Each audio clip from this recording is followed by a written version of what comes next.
तो दोस्तों आज की इस वीडियो में हम बात करने जा रहे हैं द अकाउंटेंट 3 के बारे में। जी हाँ दोस्तों, हमें तकरीबन इस फ्रेंचाइजी में कई मूवीज़ देखने को मिल चुकी है और तीसरा पार्ट अपकमिंग में देखने को मिलने वाला है अकाउंटेंट 3, जो कि हमें एक तरह से बहुत जल्द देखने को मिल जाएगा। तो उसी पर बात करेंगे आज की इस वीडियो में। साथ ही साथ पिछले पार्टों के बॉक्स ऑफिस कलेक्शन, उनके परफॉर्मेंस के बारे में बात करने वाले हैं। तो आप वीडियो को लाइक कर दें, आगे मैं इसकी और इन्फॉर्मेशन आपको बताता हूँ। एक अमेरिकी एक्शन थ्रिलर फिल्म है जिसका निर्देशन गैविन ओकॉनर ने किया है और इसे बिल डुबुक ने लिखा है। ये द अकाउंटेंट 2016 का सीक्वल है। Ben Affleck, Jon Bernthal, Cynthia Addai Robinson और जेके सिमंस ने पिछली फिल्म से अपनी भूमिकाएं दोहराई हैं और डैनियला पिनेडा कलाकारों में शामिल हुई हैं। द अकाउंटेंट 2 की शूटिंग मार्च से अगस्त 2024 तक चली।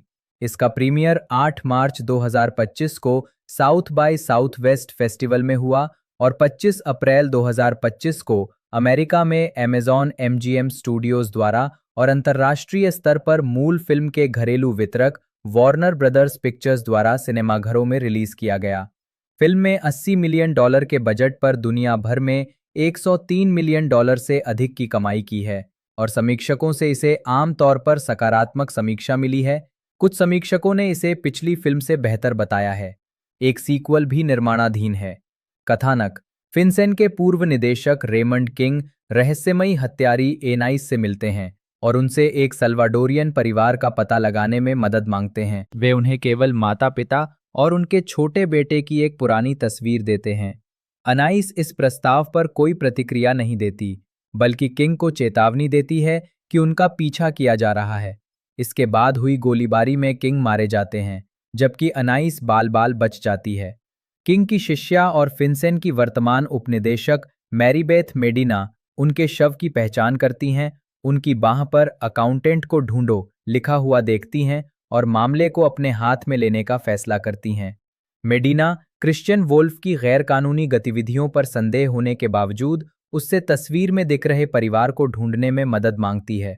वुल्फ जानकारी का एक कोलाज तैयार करता है जिससे पता चलता है कि तस्वीर में दिख रहा परिवार अल साल्वाडोर से लॉस एंजलिस भाग गया था और रास्ते में उन्हें कई मुश्किलों का सामना करना पड़ा था। अनाइस और किंग को मारने का काम सौंपा गया कॉब अपने सुपरवाइजर बर्क को इसकी सूचना देता है, जो उसे अनाइस का पीछा जारी रखने के लिए कहता है। कहीं ऐसा ना हो कि उसे पता चल जाए कि बर्क ने उसके साथ क्या किया है। क्रिश्चियन अपने अलग हो चुके भाई ब्रैक्सटन को, जो अभी भी एक हत्यारा है, इस मामले में मदद के लिए आमंत्रित करता है।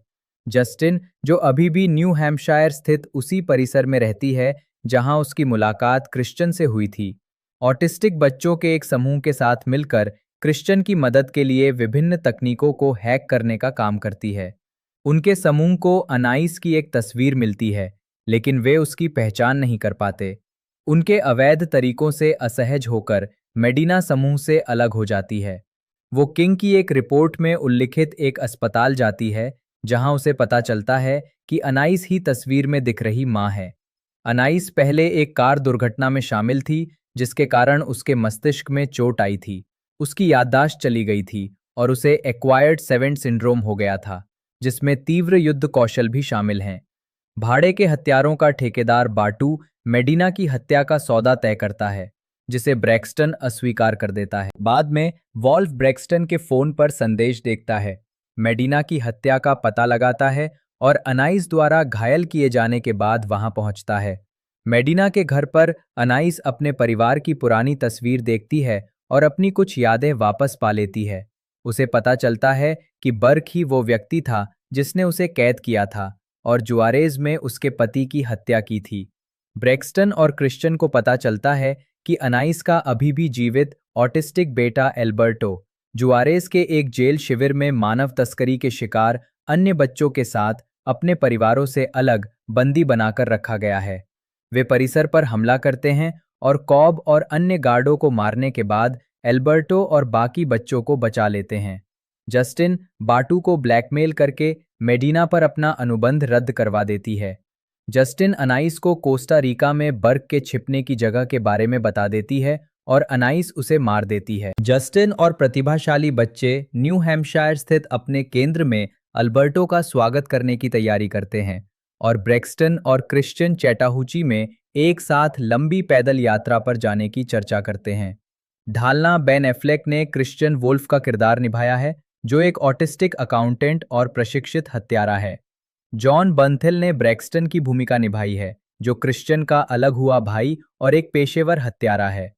सिंथिया अडाई रॉबिन्सन ने ट्रेजरी डिपार्टमेंट के फिनसेन की उप निदेशक मैरी बेथ मेडिना की भूमिका निभाई है।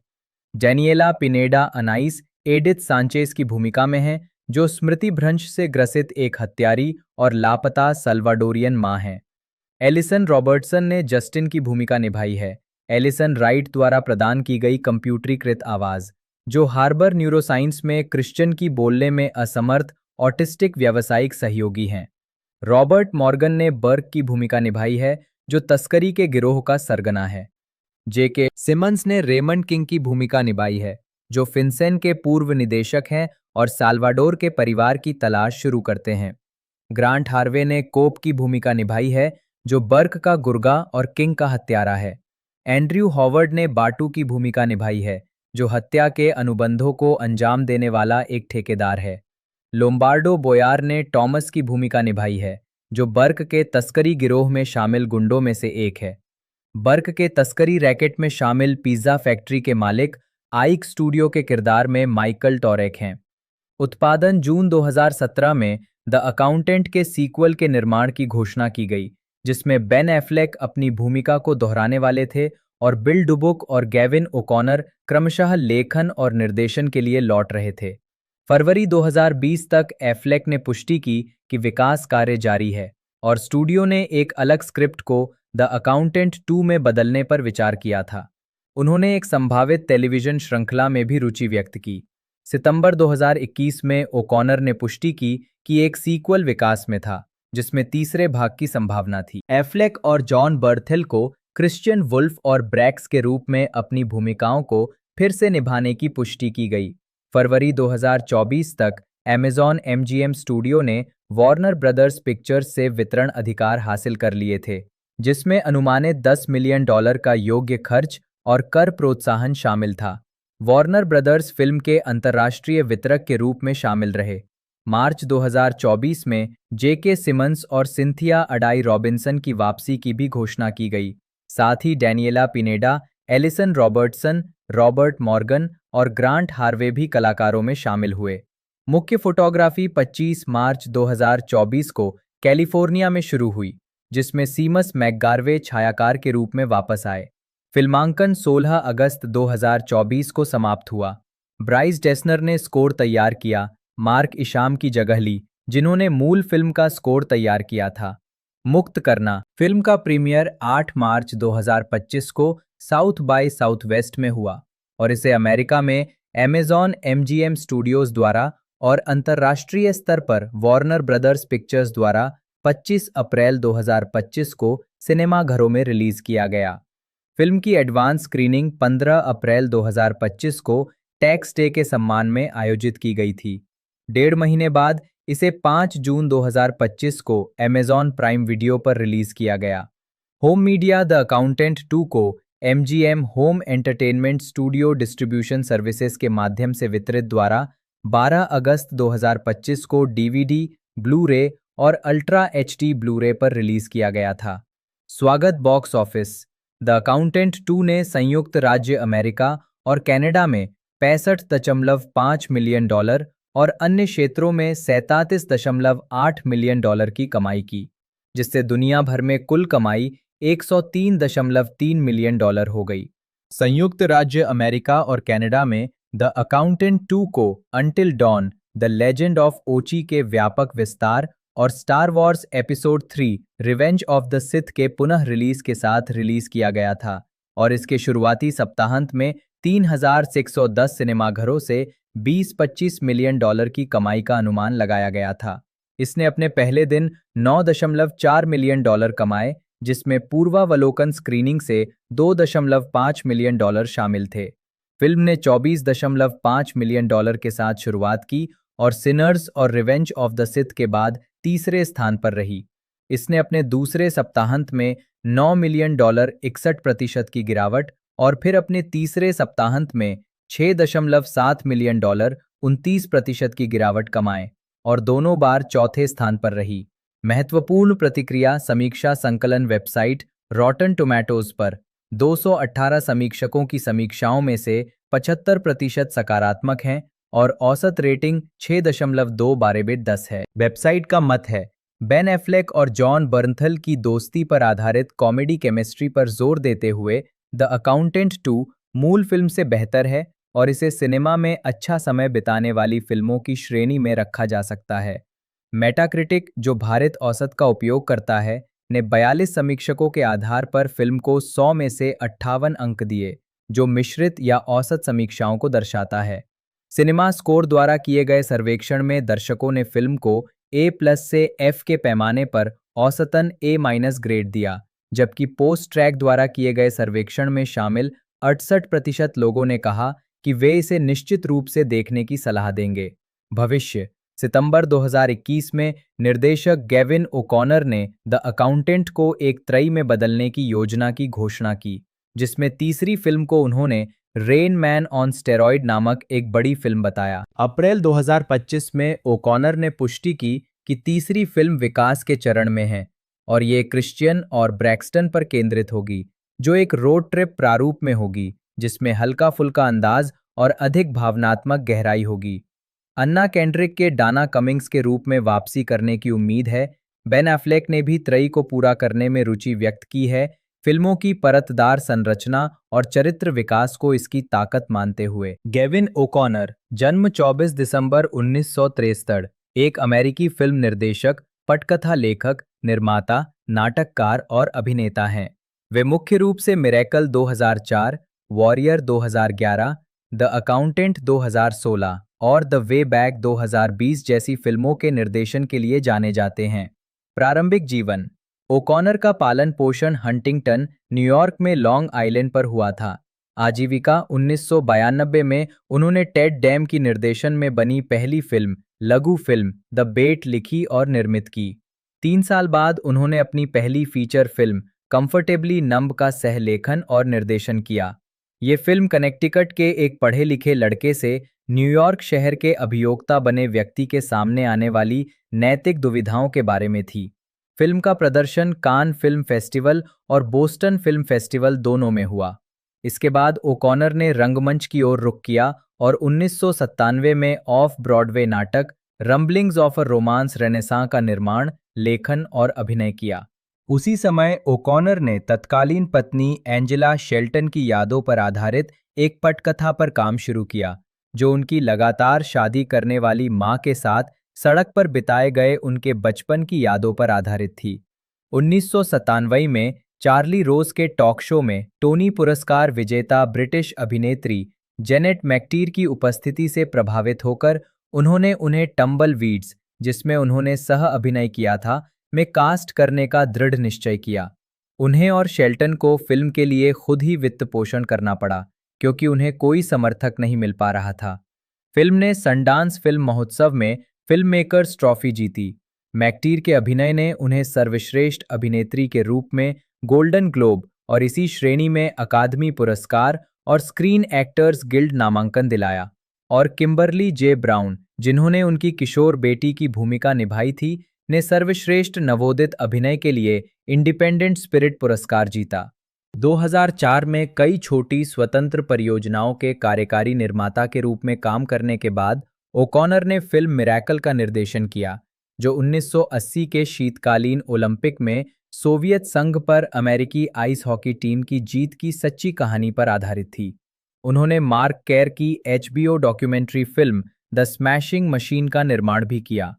ओकॉनर ने MMA फिल्म वॉरियर का निर्देशन किया, जिसकी पटकथा उन्होंने लिखी और निर्देशन भी किया। ये फिल्म 2011 में लायंसगेट एंटरटेनमेंट के माध्यम से रिलीज हुई थी। 2013 में ओकॉनर उपन्यास द हसलर को एक स्टेज प्ले में रूपांतरित करने पर काम कर रहे थे। अप्रैल 2013 में उन्होंने जेन गॉट ए गन का निर्देशन करने के लिए हस्ताक्षर किए। उन्होंने FX सीरीज द अमेरिकन्स के पायलट एपिसोड का कार्यकारी निर्माण और निर्देशन किया। उन्होंने नेटफ्लिक्स सीरीज 7 सेकंड्स के पायलट एपिसोड का निर्देशन और निर्माण किया। जून 2014 में ओकॉनर अपनी आगामी action adventure film massacre in the Himalayas का निर्देशन करने वाले थे, जिसे जियानी नुनारी के हॉलीवुड गैंग प्रोडक्शंस द्वारा निर्मित किया जाएगा। ये फिल्म के 2 शिखर पर विजय प्राप्त करने के इच्छुक 10 पर्वतारोहियों और स्थानीय पाकिस्तानी रसोइये की हत्या के बारे में है। वो ब्रैडली कूपर अभिनीत द्वितीय विश्व युद्ध पर आधारित ड्रामा फिल्म अटलांटिक वॉल का निर्देशन भी करने वाले थे। 6 सितंबर 2017 को ओकॉनर को द सुसाइड स्क्वाड के निर्देशक और लेखक की भूमिकाएं मिली।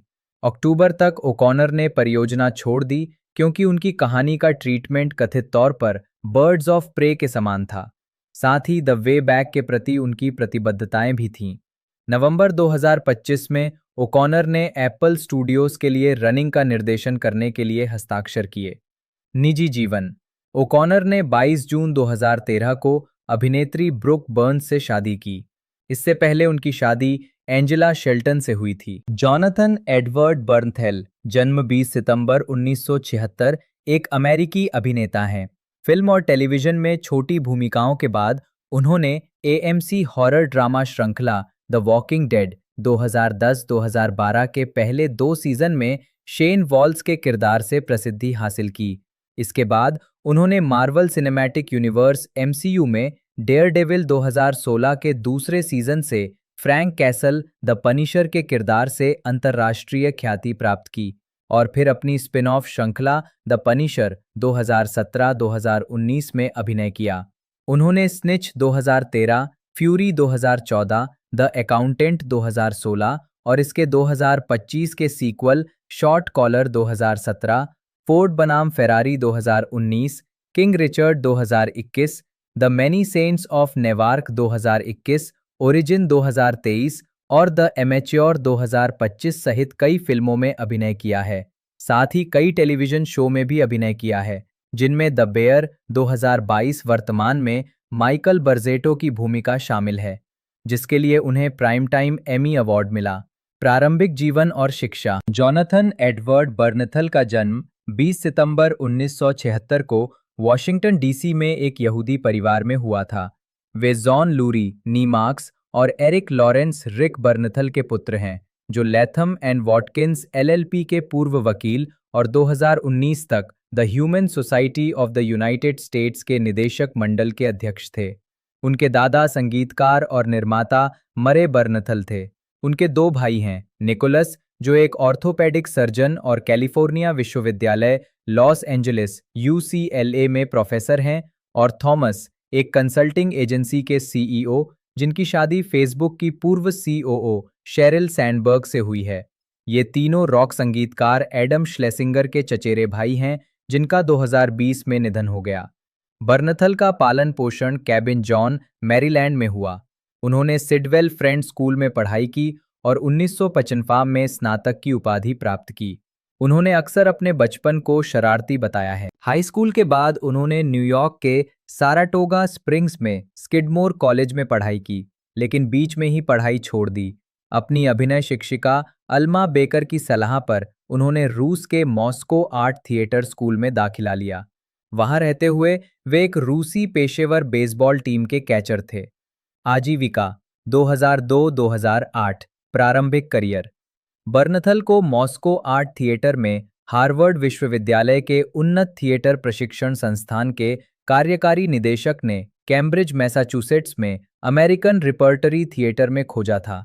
उन्होंने वहां स्नातक स्तर के प्रमाण पत्र छात्र के रूप में अध्ययन किया और 2002 में अपनी पढ़ाई पूरी की। स्नातक होने के बाद वे थिएटर में करियर बनाने के लिए न्यूयॉर्क शहर चले गए। वे एक मेथड एक्टर हैं।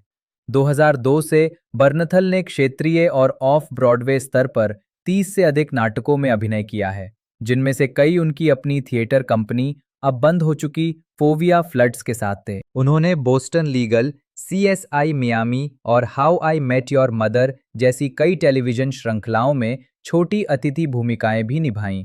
उन्हें 2004 में आई film Tony and Tina's wedding में कास्ट किया गया था। बर्नथल 2006 में लॉस एंजलिस चले गए। उन्होंने CBS सिटकॉम द क्लास में टेलीविजन श्रृंखला में अपनी पहली नियमित भूमिका निभाई। ये शो एक सीजन के बाद रद्द कर दिया गया था। उन्होंने डे ज़ीरो और वर्ल्ड ट्रेड सेंटर जैसी फिल्मों में भूमिकाएं निभाईं। 2009-2015 द वॉकिंग डेड के साथ मिली सफलता बर्नथल 2011 में कॉमिक कॉन में। 2009 में बर्नथल एबीसी टेलीविजन श्रृंखला ईस्टविक में एक नियमित कलाकार थे और उन्होंने अभिनेत्री जैमी रे न्यूमैन द पनिशर में उनकी भावी सह कलाकार के साथ अभिनय किया। ईस्टविक एक सीजन के बाद रद्द कर दिया गया था। 2010 में बर्नथल ने HBO mini series the Pacific में सार्जेंट मैनुअल रॉड्रिगेज की भूमिका निभाई। बर्नथल को फ्रैंक डैराबॉन्ट की द वॉकिंग डेड में शेन वॉल्स की भूमिका निभाने के लिए काफी सराहना मिली, जो इसी नाम की कॉमिक बुक श्रृंखला पर आधारित थी। वो 2012 तक शो में नियमित कलाकार रहे और 2011 के स्क्रीम अवार्ड्स में ब्रेकआउट परफॉर्मेंस मेल अवार्ड के लिए नामांकित हुए। बर्नथल ने टीएनटी श्रृंखला मॉब सिटी के लिए डाराबॉन्ट के साथ फिर से काम किया, जिसमें उन्होंने एलएपीडी जासूस जो टीक की भूमिका निभाई, जो 1940 के दशक के भ्रष्ट लॉस एंजलिस में काम करने वाला एक पुलिस अधिकारी था। ये श्रृंखला एक सीजन के बाद रद्द कर दी गई थी। इस दौरान बर्नथल ने 2009 की fantasy film night at the museum battle of the Smithsonian में गैंगस्टर अल कैपोन और रोमन पोलांस्की की thriller film the ghost writer में सहायक भूमिकाएं निभाईं। वे 2011 में वुडी हैरेल्सन की फिल्म रैम्पार्ट में भी दिखाई दिए। उन्होंने नंबर्स और हैरीज लॉ जैसे टेलीविजन शो के एपिसोड में अतिथि भूमिका निभाई। 2011 में बर्नथल ने डार्क कॉमेडी नाटक स्मॉल इंजन रिपेयर के प्रीमियर में अभिनय किया। नाटक की समीक्षकों ने खूब सराहना की। समीक्षकों ने बर्नथल के प्रदर्शन की ऊर्जा और हास्य के लिए प्रशंसा की और उन्हें ओवेशन पुरस्कार के लिए नामांकित किया गया।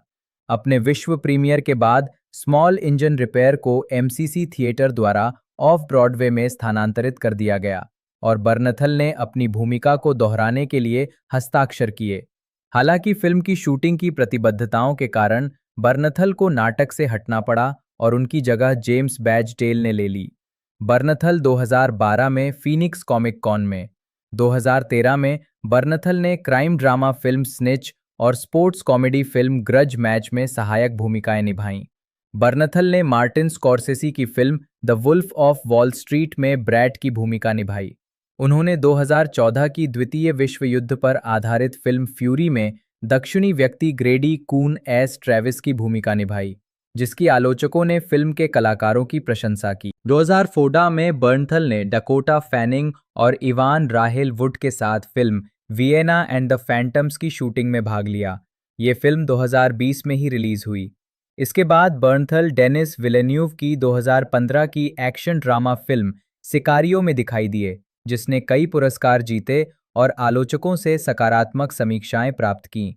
2015 में बर्नथल ने Me and Earl and the Dying Girl में सहायक भूमिकाएं निभाईं, जिसने 2015 सनडांस फिल्म फेस्टिवल में नाटक के लिए यूएस ग्रैंड जूरी पुरस्कार जीता और वी आर योर फ्रेंड्स में भी। इस दौरान बर्नथल ने HBO mini series show me a hero में एनएएसीपी के वकील माइकल एच सुस्मान का किरदार निभाया। उन्होंने अभिनेता विग्गो मॉर्टेंसन के साथ मिलकर अपने अक्सर थिएटर सहयोगी जोश चैम्बर्स द्वारा निर्देशित नाटक The Time of Our Lives The Life and Times of Howard Zinn का कार्यकारी निर्माण भी किया। The Time of Our Lives का प्रदर्शन अगस्त 2014 के दौरान एडिनबर्ग फ्रिंज फेस्टिवल में किया गया था। 2015-2021 द पनिशर के रूप में स्टारडम। बर्नथल ने अक्टूबर 2014 में ये बात कही थी। जून 2015 में मार्वल ने घोषणा की कि बर्नथल नेटफ्लिक्स की सुपर हीरो सीरीज डेयरडेविल के दूसरे सीजन में फ्रैंक कैसल द पनिशर की भूमिका निभाएंगे, जो 18 मार्च 2016 को रिलीज हुआ था। हालांकि शुरुआत में उन्हें किसी सुपर हीरो फ्रेंचाइजी में शामिल होने में हिचकिचाहट थी, लेकिन डेयरडेविल के पिछले सीजन में अभिनेताओं Charlie Cox, Matt Murdock Daredevil और Vincent D'Onofrio Wilson Fisk Kingpin के अभिनय की प्रशंसा करने के बाद बर्नथल ने ये भूमिका निभाने का फैसला किया। आलोचकों ने द पनिशर के रूप में बर्नथल के अभिनय की सराहना की। आईजीएन ने इसे एक शानदार दिल दहला देने वाला प्रदर्शन बताया।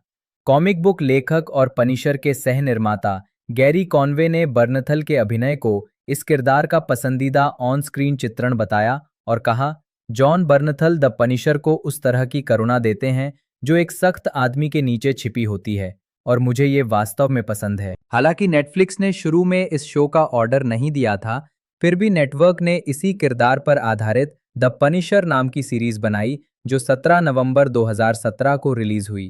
पहले सीजन में मुख्य किरदार के रूप में उनके अभिनय की भावनात्मक गहराई के लिए वास्तव में उल्लेखनीय और दमदार प्रदर्शन के रूप में प्रशंसा की गई, और इसे मार्वल की अब तक की सभी नेटफ्लिक्स सीरीज में शायद सबसे बेहतरीन खूंखार खलनायक का प्रदर्शन बताया गया। बर्नथल शो में अपने स्टंट खुद करना पसंद करते हैं। 12 दिसंबर 2017 को ये घोषणा की गई कि नेटफ्लिक्स ने शो को दूसरे सीजन के लिए नवीनीकृत कर दिया है, जो 18 जनवरी 2019 को रिलीज हुआ। सीजन प्रसारित होने के एक महीने बाद ही शो रद्द कर दिया गया। 2016 में बर्नथल ने action thriller film the accountant में बेन एफ्लेक के साथ सह अभिनय किया, जिसमें उन्होंने ब्रेक्स की भूमिका निभाई। उसी वर्ष उन्होंने इसी नाम के एक अमेरिकी ग्राफिटी क्रू पर आधारित वृत्तचित्र कांट बी स्टॉप्ड के लिए साक्षात्कार दिया। 2017 में उन्होंने टेलर शेरिडन की निर्देशन में बनी पहली फिल्म विंड रिवर में सह अभिनय किया, जिसका प्रीमियर 2017 सनडांस फिल्म फेस्टिवल में हुआ था। उन्होंने एडगर राइट की फिल्म बेबी ड्राइवर में ग्रिफ और जेल ड्रामा शॉर्ट कॉलर में भी महत्वपूर्ण भूमिकाएं निभाईं।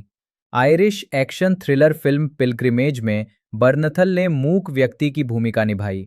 फिल्म सेट पर अपने किरदार में बने रहने की उनकी प्राथमिकता के कारण उन्होंने निर्माण के पहले कुछ हफ्तों तक कलाकारों या क्रू से बात न करने का विकल्प चुना। बर्नथल की अभिनय की प्रशंसा की गई। द हॉलीवुड रिपोर्टर ने टिप्पणी की कि बर्नथल अपने गहन, लगभग बिना शब्दों वाले प्रदर्शन से फिल्म चुरा लेते हैं। उनकी मजबूत शारीरिकता और प्रभावशाली उपस्थिति स्क्रीन को भर देती है। बर्नथल 2017 में कॉमिक कॉन में 17 नवंबर 2017 को द पनिशर का पहला सीजन और फिल्म स्वीट वर्जीनिया दोनों रिलीज हुईं। स्वीट वर्जीनिया में बर्नथल ने पार्किंसंस रोग से पीड़ित एक सौम्य मोटल मालिक की भूमिका निभाई, और आलोचकों ने उनके अभिनय की सराहना की। इस दौरान प्रेस टूर के दौरान जिम नॉर्टन और सैम रॉबर्ट्स के साथ बर्नथल के साक्षात्कार ने सुर्खियां बटोरीं, क्योंकि उन्होंने केविन स्पेसी, जिन पर हाल ही में यौन उत्पीड़न के आरोप लगे थे, के बारे में बताया कि बेबी ड्राइवर के सेट पर स्पेसी ने उन्हें असहज कर दिया था। बर्नथल ने कहा कि उन्होंने स्पेसी के लिए सारा सम्मान खो दिया और स्पेसी थोड़ा दबंग था। उसी महीने बर्नथल को 2018 की बायोपिक फिल्म फर्स्ट मैन में एक भूमिका की पेशकश की गई थी, लेकिन उन्होंने अपनी बेटी की बीमारी के कारण इसे अस्वीकार कर दिया। 2018 में वो स्टीव मैक्वीन की हीस्ट थ्रिलर विडोज में दिखाई दिए और सीजन 9 के एपिसोड व्हाट कम्स आफ्टर के लिए द वॉकिंग डेड में अपनी भूमिका को दोहराया। बर्नथल ने स्वतंत्र film the peanut butter falcon में एक मछुआरे शिया लाबेउफ के भाई की भूमिका निभाई। उन्होंने जेम्स मैंगोल्ड के एक्शन बायोपिक ड्रामा फोर्ड बनाम फरारी में एक सहायक भूमिका में बिजनेस टाइकून ली याकोका की भूमिका निभाई। प्रोडक्शन 2018 की गर्मियों में शुरू हुआ और फिल्म नवंबर 2019 में रिलीज हुई। 2019 की गर्मियों में बर्नथल ने टेलर शेरिडन द्वारा निर्देशित एक action thriller film those who wish me dead की शूटिंग की। ये मई 2021 में रिलीज हुई थी। 2019 की शुरुआत में बर्नथल ने स्मॉल इंजन रिपेयर के फिल्म संस्करण में अपनी भूमिका को दोहराया। ये एक नाटक है जिसमें उन्होंने 2011 में टेरेंस स्वैनो की भूमिका निभाई थी। फिल्म सितंबर 2021 में रिलीज हुई थी। जनवरी 2019 में बर्नथल एचबीओ के द सोप्रानोस की prequel feature film The Many Saints of Newark की कास्ट में शामिल हुए, जो अक्टूबर 2021 में रिलीज हुई थी। नेटफ्लिक्स फिल्म द अनफॉरगिवेबल में बर्नथल ने एक हत्यारी महिला सैंड्रा बुलॉक के प्रेमी की भूमिका निभाई। बर्नथल ने पीसी और कंसोल गेमिंग की दुनिया में एक वॉइस एक्टर के रूप में भी काम किया है, और उनकी उपस्थिति का उपयोग गैर प्लेएबल कैरेक्टर एनपीसी के लिए किया गया है। वो टॉम क्लैंसी के घोस्ट रिकॉन वाइल्डलैंड्स और टॉम क्लैंसी के घोस्ट रिकॉन ब्रेक पॉइंट दोनों में लेफ्टिनेंट कोल डी वॉकर के रूप में दिखाई देते हैं। 2022 वर्तमान द बेर, मार्वल में वापसी और ब्रॉडवे में पदार्पण। बर्नथल ने HBO miniseries We Own This City 2022 में बाल्टीमोर पुलिस विभाग के सार्जेंट वेन जेनकिंस की भूमिका निभाई, जिसे समीक्षकों ने खूब सराहा। 18 फरवरी 2022 को जॉन बर्नथल द्वारा विकसित पॉडकास्ट श्रृंखला रियल वंस विद जॉन बर्नथल का शुभारंभ हुआ, जो हमारे समय के बड़े मुद्दों की अग्रिम पंक्ति में रहने वाले कुछ सबसे दिलचस्प, प्रामाणिक लोगों को मंच प्रदान करती है। पुलिसकर्मियों से लेकर गिरोह के सदस्यों, सैनिकों और डॉक्टरों, कार्यकर्ताओं और आपातकालीन सेवाओं में लगे कर्मियों तक, आप ऐसे लोगों से सुनेंगे जो ईमानदार, खुले संवाद के अलावा किसी अन्य एजेंडे को आगे नहीं बढ़ा रहे हैं। जो कुछ भी सामने आता है वो जानकारीपूर्ण, हास्यपूर्ण और कभी-कभी हृदय विदारक होता है। सिंथिया अडाई रॉबिन्सन, जन्म 12 जनवरी 1985, एक अमेरिकी अभिनेत्री हैं। वो स्टार्स टेलीविजन श्रृंखला स्पार्टाकस में नेविया, द CW टीवी श्रृंखला एरो में DC कॉमिक्स की पात्र अमांडा वॉलर और USA नेटवर्क श्रृंखला शूटर में नादिन मेम्फिस की भूमिकाओं के लिए जानी जाती हैं। वर्तमान में वो अमेज़न प्राइम की the Lord of the rings श्रृंखला द रिंग्स ऑफ पावर में टार मिरियल की भूमिका निभा रही हैं। प्रारंभिक जीवन और शिक्षा। सिंथिया अडाई रॉबिन्सन का जन्म लंदन में एक घाना मूल की मां और एक अमेरिकी पिता के घर हुआ था।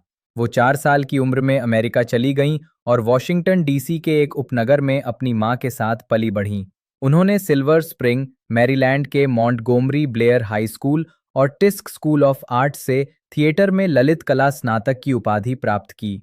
इसके अलावा उन्होंने ली स्ट्रासबर्ग थिएटर इंस्टीट्यूट में प्रशिक्षण लिया। आजीविका। कई ऑफ ब्रॉडवे नाटकों में भाग लेने के बाद अडाई रॉबिन्सन को 2002 में टेलीविजन पर अपनी पहली भूमिका The Education of Max Bickford के एक एपिसोड में मिली। अगले वर्षों में उन्होंने Law and Order Trial by Jury, Law and Order Criminal Intent, CSI Miami, Numbers और जस्टिस जैसे टेलीविजन शो में छोटी भूमिकाएं निभाईं।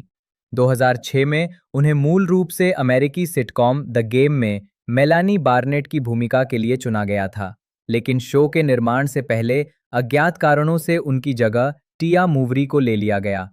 2009 में उन्हें ABC ड्रामा फ्लैश फॉरवर्ड में नर्स डेबी के किरदार में अपनी पहली आवर्ती भूमिका मिली। उसी वर्ष वो टीना मैबरी की स्वतंत्र फिल्म मिसिसिपी डैम्ड में मिलेना के रूप में दिखाई दी। 2011 में अडाई रॉबिन्सन ने कोलंबियाना में जोई सल्डाना के किरदार अमांदला स्टेनबर्ग द्वारा अभिनीत की मां के रूप में बड़े पर्दे पर अपनी शुरुआत की। उनकी सबसे बड़ी भूमिका 2012 से 2013 तक रही, जब उन्हें स्पार्टाकस वेंजेंस के तीसरे सीजन में नेविया के रूप में और लेस्ली एन ब्रांड के श्रृंखला छोड़ने के बाद Spartacus War of the Damned के चौथे सीजन में कास्ट किया गया। 2013 की शुरुआत में एडाई रॉबिन्सन ने द वैम्पायर डायरीज के 2 एपिसोड में आज़ा की भूमिका निभाई, जो एक शक्तिशाली चुड़ैल थी और बोनी की मदद करने आई थी। उन्होंने film Star Trek into darkness में भीड़ में एक दर्शक के रूप में संक्षिप्त उपस्थिति दर्ज की। उन्होंने ट्रेविस अलेक्जेंडर की हत्या पर आधारित एक टेलीविजन फिल्म जोडी एरियस डर्टी लिटिल सीक्रेट में लेस्ली की भूमिका निभाई। सितंबर 2013 में उन्हें hit the CW show arrow में आवर्ती चरित्र अमांडा वालर के रूप में चुना गया। मार्च 2014 में उन्हें history channel 2015 mini series Texas rising में एमिली डी वेस्ट के रूप में कास्ट किया गया था। उनके प्रदर्शन को ड्रामा सीरीज में सर्वश्रेष्ठ अभिनेत्री के लिए विमेंस इमेज नेटवर्क अवार्ड के लिए नामांकित किया गया था। जनवरी 2015 में एडाई रॉबिन्सन को गैविन ओकॉनर की फिल्म द अकाउंटेंट में बेन एफ्लेक और JK सिमंस के साथ अमेरिकी ट्रेजरी विभाग की विश्लेषक की भूमिका निभाने के लिए चुना गया था। ये फिल्म अक्टूबर 2016 में रिलीज हुई थी। उन्होंने द अकाउंटेंट 2 में भी वही भूमिका निभाई, जो अप्रैल 2025 में रिलीज हुई थी। मार्च 2016 में ये घोषणा की गई कि वो टेलीविजन श्रृंखला शूटर में एमिली रियोस की भूमिका को महिला मुख्य भूमिका के रूप में संभालेंगी। डैनियला पिनेडा, जन्म 20 फरवरी 1987, एक अमेरिकी अभिनेत्री और हास्य कलाकार हैं। उन्होंने कई फिल्मों और टीवी श्रृंखलाओं में प्रमुख भूमिकाएं निभाई हैं, जिनमें द ओरिजिनल्स, नेटफ्लिक्स की लाइव एक्शन काउबॉय, बीबॉप और जुरासिक पार्क फ्रेंचाइजी की 2 फिल्में शामिल हैं। उन्होंने अपने करियर की शुरुआत ऑनलाइन कॉमेडी और फैशन वीडियो से की और 2011 में उन्हें पहली फिल्म में भूमिका मिली। बाद में वे द ओरिजिनल्स के बैकडोर पायलट और शो के पहले सीजन के कई एपिसोड में दिखाई दीं। एक प्रमुख स्टूडियो द्वारा निर्मित फिल्म में उनकी पहली भूमिका 2018 में जुरासिक वर्ल्ड फॉलन किंगडम के साथ थी। एक मैक्सिकन अमेरिकी होने के नाते उन्होंने मैक्सिकन अभिनेताओं द्वारा सामना की जाने वाली कठिनाइयों के बारे में खुलकर बात की है। प्रारंभिक जीवन। डैनियला पिनेडा का जन्म 20 फरवरी 1987 को ओकलैंड, कैलिफोर्निया में एरिक क्लेन और पेट्रिसिया पिनेडा की बेटी के रूप में हुआ था। डैनियला के दो भाई बहन हैं, एनेलीज और इलियट। वो तीसरी पीढ़ी की मैक्सिकन अमेरिकी हैं। उन्होंने मिल्स कॉलेज से समाजशास्त्र और रेडियो पत्रकारिता में स्नातक की उपाधि प्राप्त की। उन्होंने KALW में एक फेलोशिप प्राप्त की, जहां उन्होंने बे एरिया में नस्लवाद और गरीबी सहित कई विषयों पर चर्चा की। आजीविका पिनेडा 2016 में पिनाडा की पहली अभिनय भूमिका 2010 में main of a certain age के एक एपिसोड में थी। हालांकि उन्होंने ऑनलाइन एक बड़ी छवि बनाई। वो 2010 और 2011 के बीच कई college humour comedy sketch video में दिखाई दी, साथ ही यूट्यूब पर फैशन ट्यूटोरियल में भी। फिल्म में उनकी पहली उपस्थिति 2011 की कॉमेडी ड्रामा न्यू लीवेट्स में थी, जिसका निर्देशन एडवर्ड बर्न्स ने किया था। इसे आलोचकों से अधिकतर सकारात्मक समीक्षाएं मिली। बाद में पिनेडा द CW के द वैम्पायर डायरीज के एक एपिसोड में दिखाई दी, जो spin off series the originals के लिए एक बैकडोर पायलट के रूप में काम करता था, जिसका प्रसारण 2013 में शुरू हुआ।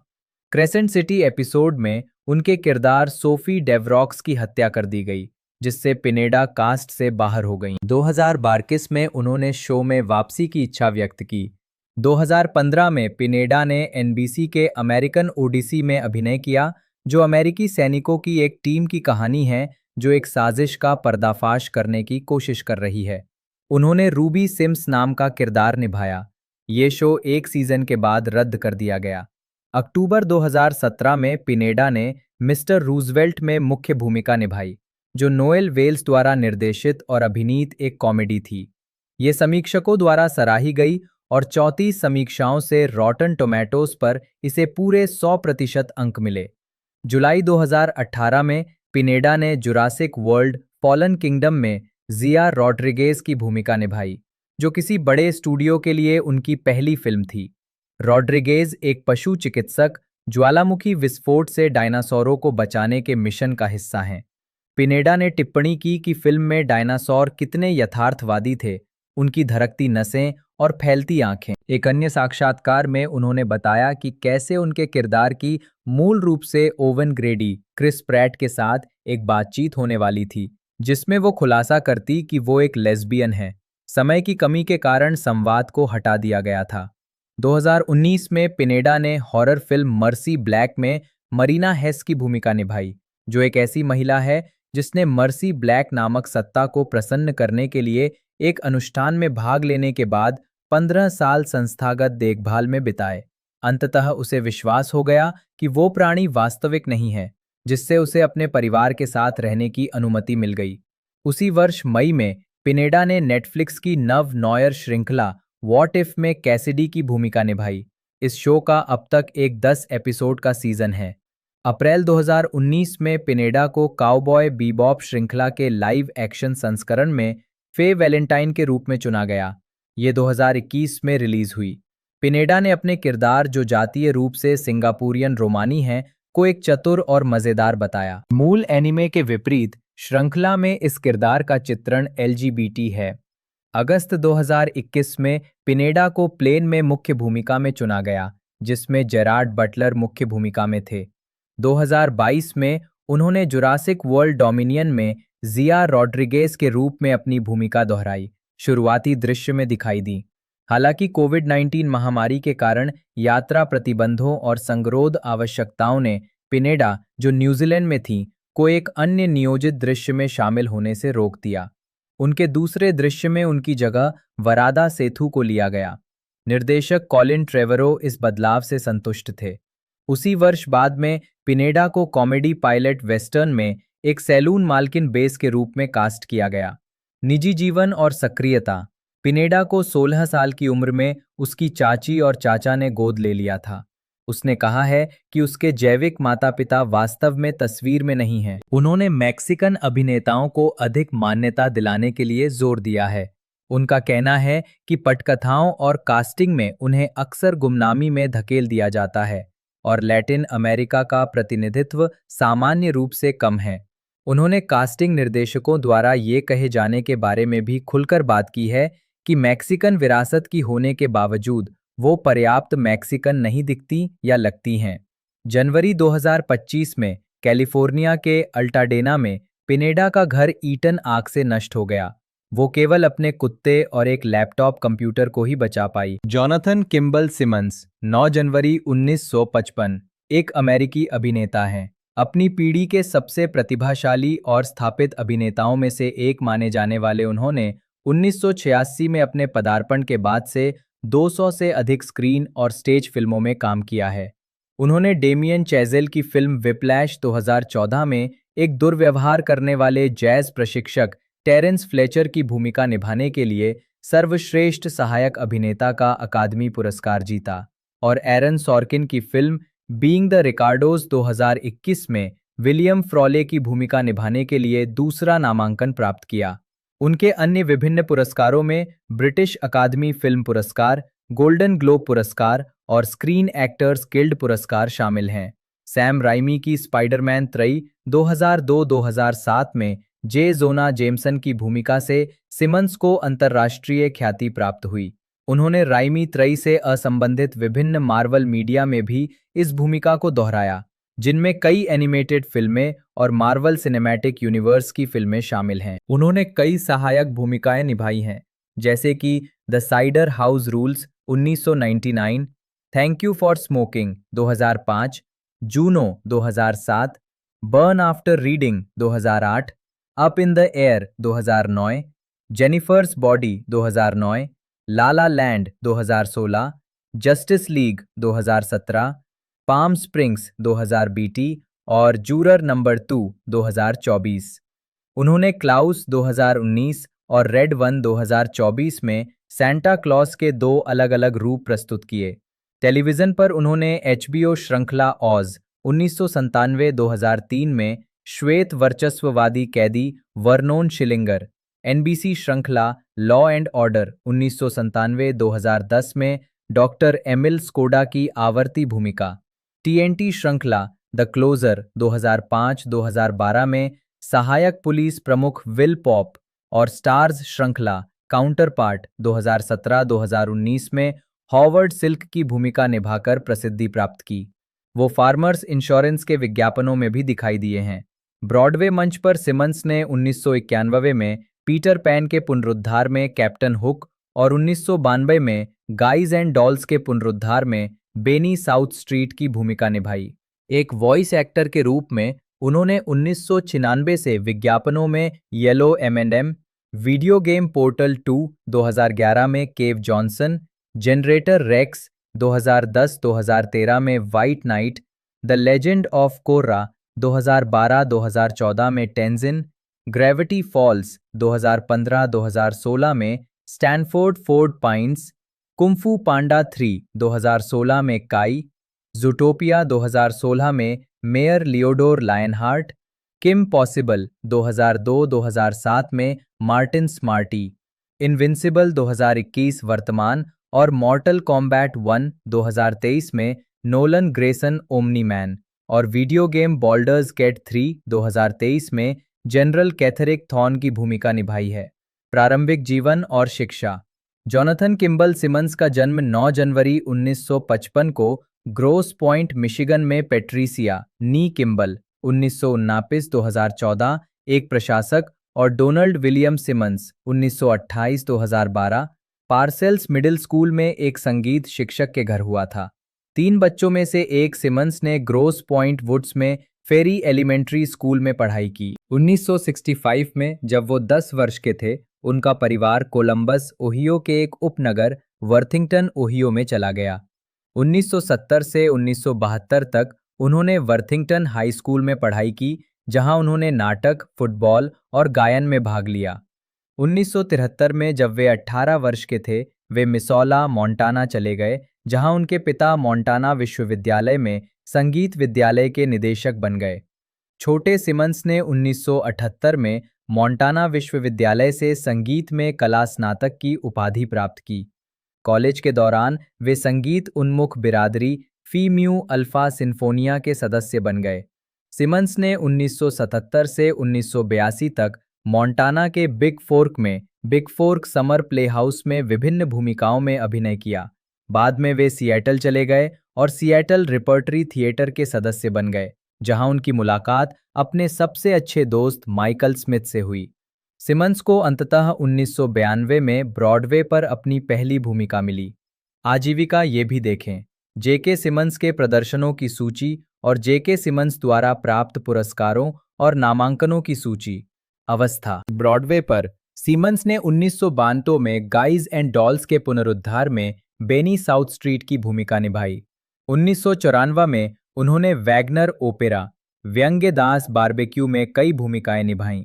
उन्होंने ह्यूस्टन ग्रैंड ओपेरा के साथ कैरोसेल के पुनरुद्धार में जिगर की भूमिका भी निभाई और 1987 के ऑफ ब्रॉडवे संगीत बर्ड्स ऑफ पैराडाइज में अभिनय किया। ब्रॉडवे पर अपने समय के दौरान सीमंस ने पीटर पैन 1991-1992 में कैप्टन हुक की भूमिका भी निभाई। फिल्म और टेलीविजन। सीमंस ने पहली बार live action television show Popeye Doyle में एक गश्ती अधिकारी के रूप में अभिनय किया। अगले वर्ष सीमंस ऑल माई चिल्ड्रन में एक आरसीएमपी सार्जेंट के रूप में दिखाई दिए। उनकी कुछ उल्लेखनीय भूमिकाओं में डॉक्टर एमिल स्कोडा, एक पुलिस मनोचिकित्सक, जिनकी भूमिका सीमंस ने लॉ एंड ऑर्डर और न्यूयॉर्क अंडरकवर के 4 संस्करणों में से 3 में निभाई, और जेल ड्रामा ओज में क्रूर नव-नाज़ी कैदी वर्नॉन शिलिंगर शामिल हैं। उन्होंने 3 बिचक द डेल अर्नहार्ट स्टोरी में रेस कार ड्राइवर डेल अर्नहार्ट के पिता राल्फ अर्नहार्ट की भूमिका निभाई और द क्लोजर श्रृंखला में एलएपीडी के सहायक प्रमुख विल पोप के रूप में भी दिखाई दिए। रेजिंग होप शो में उन्होंने बर्ड चांस के भाई ब्रूस चांस की भूमिका निभाई। स्कोडा के रूप में लॉ एंड ऑर्डर के कलाकारों में शामिल होने से पहले Siemens homicide life on the street में एक अपराधी की भूमिका में दिखाई दिए, जो लॉ एंड ऑर्डर का एक क्रॉसओवर एपिसोड था।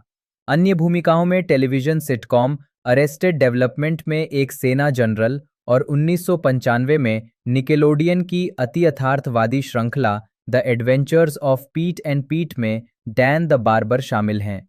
उन्होंने film thank You for Smoking 2005 में बीआर की भूमिका निभाई और जूनो 2007 में मुख्य किरदार के पिता मैक मैकगॉफ के रूप में अपने अभिनय के लिए प्रशंसा प्राप्त की।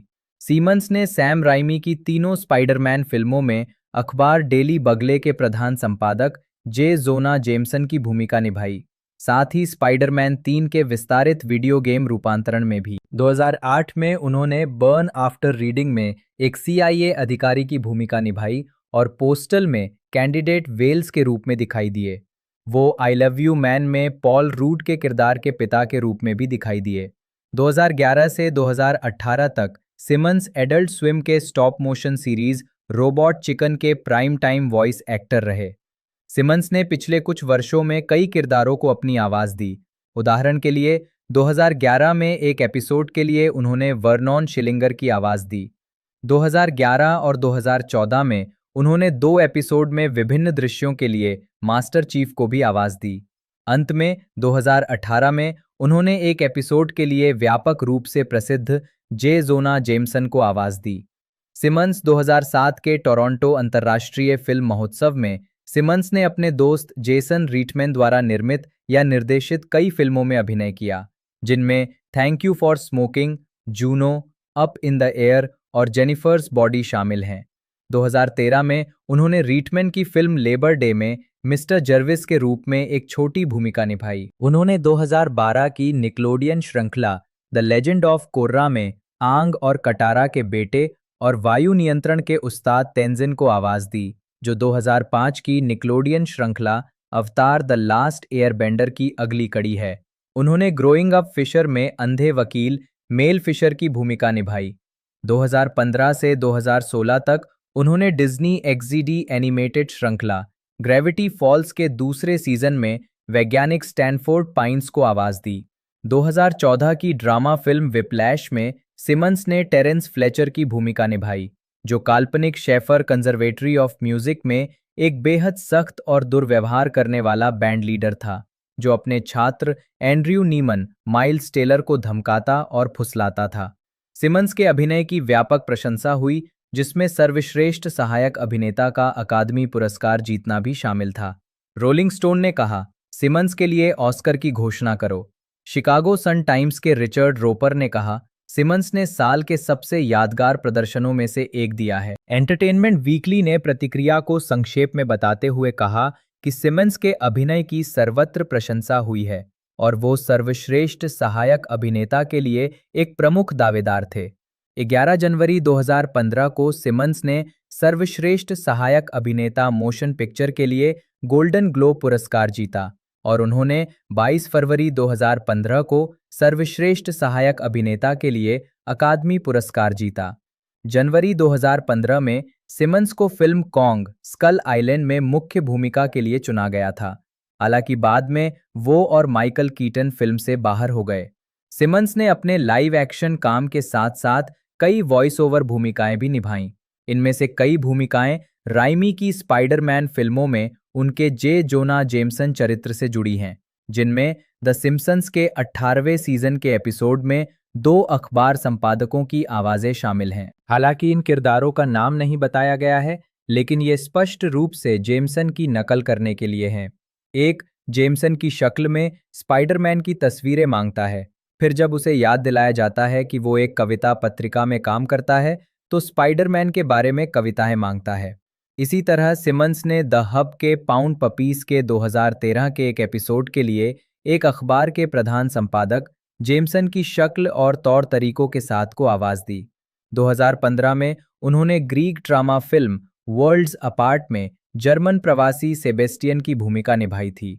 सिमंस ने animated series The Avengers Earth's Mightiest Heroes, Ultimate Spider-Man, Avengers Assemble और Hulk and the Agents of SMASH में जे जोना जेमसन की आवाज के रूप में अपनी भूमिका दोहराई। अपने दोस्त रीटमैन की फिल्म यंग एडल्ट में उन्होंने वॉइसमेल की एक श्रृंखला के माध्यम से नायक के बॉस को आवाज दी। उन्होंने जस्टिस लीग अनलिमिटेड में जनरल वेड ईलिंग की आवाज भी दी। उन्होंने टॉम क्लैंसी की net force point of impact के लिए एक ऑडियो बुक रिकॉर्ड की। 2016 में सिमंस ने फिल्म पैट्रियट्स डे में वाटरटाउन पुलिस सार्जेंट जेफरी पुगलिसे की भूमिका निभाई। उन्होंने 2017 से 2019 तक विज्ञान कथा थ्रिलर फिल्म काउंटर पार्ट में हॉवर्ड सिल्क और हॉवर्ड सिल्क प्राइम की दोहरी भूमिका निभाई। 2017 में सिमंस ने डीसी एक्सटेंडेड यूनिवर्स के हिस्से जॉस वेडन की फिल्म जस्टिस लीग में कमिश्नर जेम्स कॉर्डन की भूमिका निभाई। वो जैक स्नाइडर की जस्टिस लीग के 2021 के निर्देशक के संस्करण के लिए आर्काइव फुटेज में फिर से दिखाई दिए। सिमंस ने बैटगर्ल फिल्म में इस भूमिका को फिर से निभाने वाले दृश्यों की शूटिंग की, जो पूरी हो चुकी थी, लेकिन 2022 में इसकी रिलीज रद्द कर दी गई। उन्होंने सुपर मैंशन के एक एपिसोड में अपनी आवाज दी। टेलीविजन विज्ञापनों के क्षेत्र में सिमंस पीले M&M की आवाज के लिए व्यापक रूप से जाने जाते हैं।